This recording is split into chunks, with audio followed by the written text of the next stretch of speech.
Tola. So you will be joining us on the analysis this morning. All right, straight to the major headlines and the meat of the news. Yes, the main meat that I'm seeing here, which is surprising me, is about the gunmen kidnap of a 12-year-old girl, female student in Ibadan. Yes, I think it happened yesterday. Yes, I am wondering, gunmen kidnap, is it a kind of orchestrated event, or is it real?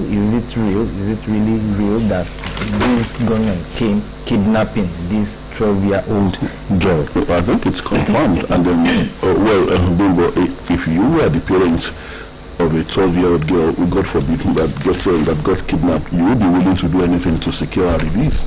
So it's very likely that a 12-year-old could be a prime target for these people. I think that is kidnapping for ransom. And then it could well be that,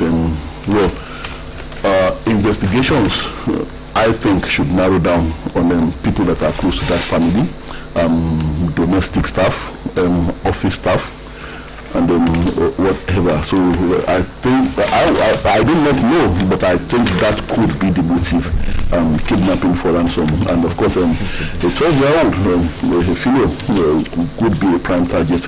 And these crimes, you'll be surprised that eventually when the police get to the root of this, you might find out that it's not actually the usual people who perpetrate these crimes. It could be the local people, because kidnapping has become very lucrative, and many youths are being drawn to it. Talk about unemployment and poverty. So like bees drawn to honey.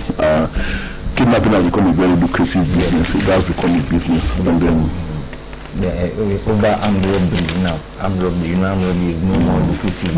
It is kidnapping. Even more, it's just a pointer that we need to be very careful and vigilant, extra vigilant around children now, particularly profuse. If a 12-year-old could be picked up, regardless of what might be the situation or the condition of the parents, that means the security of the state should still be beefed up more. But I'm trying to look for the story. Yes, it was said, yes, I've seen it here. I think it is on page, although it was indicated that it was on page 2, but it is on page 21 of the Tribune.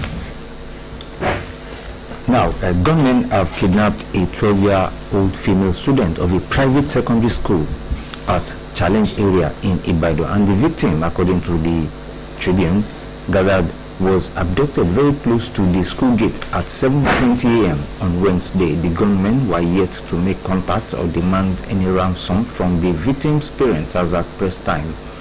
The incident was confirmed by the State Police Public Relations Officer PPR Oluyole in a statement made available to newsmen, like Tola said. And Oluyole said an incident of suspected kidnapping was reported at the Challenge area of Ibadan in the early hours of Wednesday. Well, if this has happened, if this continues to happen, I don't know, our parents of secondary students, even parents of higher institution students too, we should now take measures. We should know how to, prevent this from happening, monitoring our children, especially the school authorities too. I think the action of the gunmen, I think, was premeditated, and it looks well planned. And then I think they had a specific target. So maybe I don't know. Who was the target? Of course, it was a 12-year-old girl. Maybe the parents are well-to-do. That's why I'm saying that investigations could narrow down to those who are close to that family, especially domestic staff, office staff, and even the police, they know what to do, and they know how to conduct their investigations. Why that girl in particular, and why just one of the students? They could have kidnapped 2 or 3 more. Yes. But so it means she was the target. She was. But and those who knew her movement. But did she go to school alone? Because if her parents were very rich, they would drop her at the front of the gate and ensure that she entered the gate of that school. She was alighting from the vehicle that conveyed her to school. That's what it says there. Which vehicle? School vehicle. It's probably a private vehicle from what I'm reading here. The information indicates that at about 7:20 a.m., a 12-year-old female student of a private secondary school in the area was allegedly abducted by unknown armed men at a junction leading to the school premises as she was alighting from a vehicle that conveyed her to school. From a vehicle? Well, we don't know which kind of vehicle. Because I know if it were the well-to-dos, they will ensure that their children, they enter the gate of that school. There could have been a driver that took her to school. And then, what would you have the driver do, Bimbo?